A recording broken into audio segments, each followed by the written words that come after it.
I'm in Soccer Mystic here, the tool that you get free with BetAngel. Soccer Mystic is designed to allow you to get the best out of football matches, or soccer, depending upon which part of the world you come from. And the match I'm looking at here is Arsenal v Celtic. This is the most interesting match tonight, the one that will attract a lot of liquidity. And if I go into the price predictor, first thing we can notice is it's 5 bars. We invented this little signal strength indicator here to tell you how confident Soccer Mystic is about its predictions. And you can see here 5 bars gives it the big thumbs up.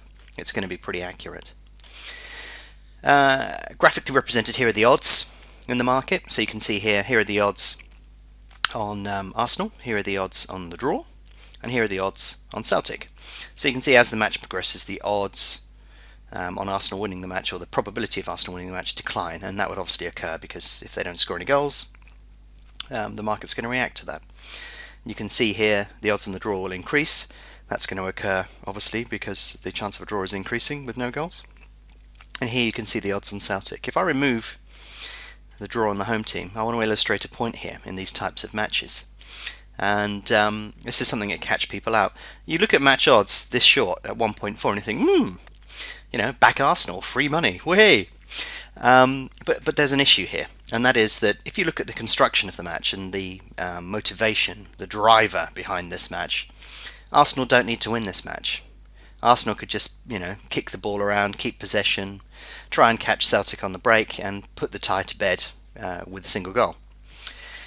The draw, it could happen. In fact, I think probably in this particular scenario, there is a likelihood of a draw. If you imagine that the match progresses for a reasonable length of time without a goal, then it's possible that Celtic will play for pride.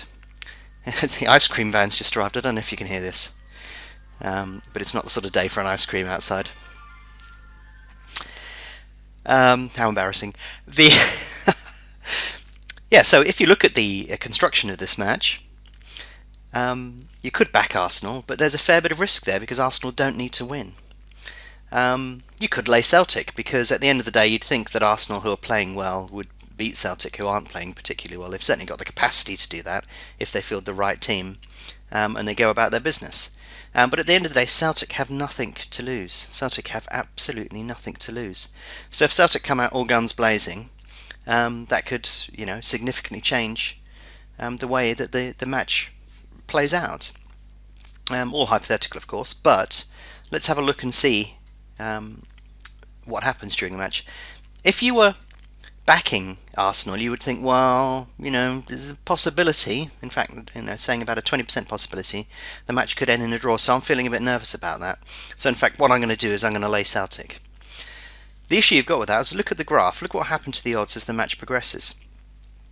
In fact, the odds on Celtic winning the match don't actually decrease for ages, and in fact, the chance on Celtic winning the match increases as the match progresses. So rather than actually, if you laid Celtic at this particular point, you would continue on in this direction, and then you would find that the odds actually start to go against you, which seems a bit counterintuitive at the time. But the market's obviously starting to discount, and the stats are starting to discount the fact that as the match goes on with no goals, if Celtic did score, then that would significantly increase the chance of a draw.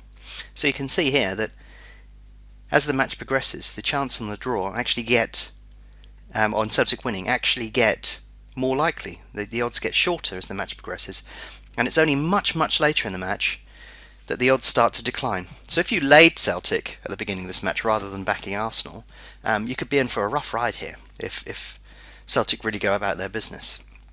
And that throws up a lot of risk, that particular strategy, especially if Celtic score. I mean, let's stick in an away goal and see what happens to the odds.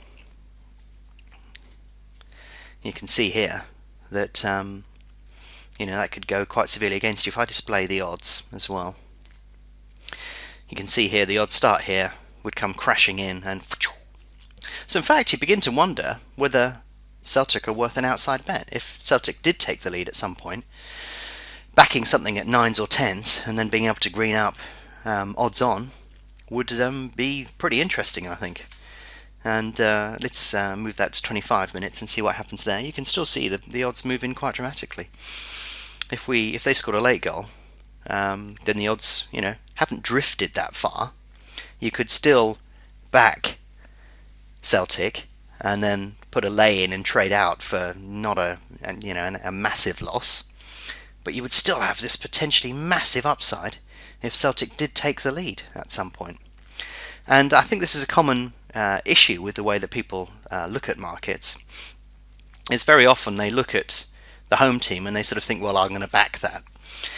But there is actually a lot of opportunity for small bets on the outside team. I'm not saying that Celtic are going to win this match, but if you look back in history, you look back at all of the records of these types of matches, where the outsiders have got to win or have got to score, and the home team don't have to do any of that, there's quite a big incentive for the away team to score a goal. And if the away team does score a goal, the odds on them will change dramatically. So, there's always worth having a little pop. Maybe you've traded it before the off and you can put a little bit of money on them. Say you even earned £5 before the off and popped it on Celtic. If a goal goes in, you're going to make a lot of money very quickly, because you would have backed, say, a fiver at tens, and the odds would come crashing in, and you could trade out pretty reasonably, and then decide what to do from there.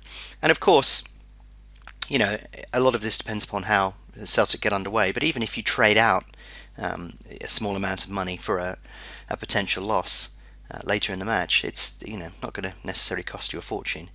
And if you have a little bit of spare money or you have traded before the off, it's very often worth backing big outsiders, because not only do you benefit if a goal is scored, but the actual odds come back into your favour during the match anyway if there's no goal.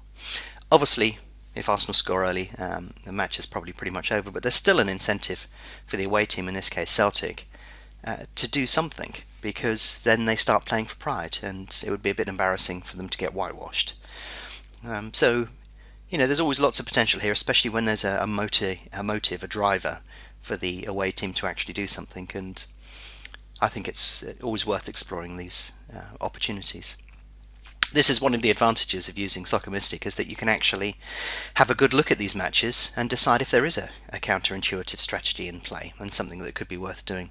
And of course you can do that by looking at the match odds market, the over and unders, having a look at the correct score market, and modelling a few things from there as well. So plenty of opportunities, and I'm going to be trading the football this evening and getting as many profitable positions as I can, and my instinct always guides me to outside chances, because they're the ones that people seem to pay virtually no attention to. So whatever you're doing tonight, good luck, and hope you make a ton of money. Anyway, speak to you soon.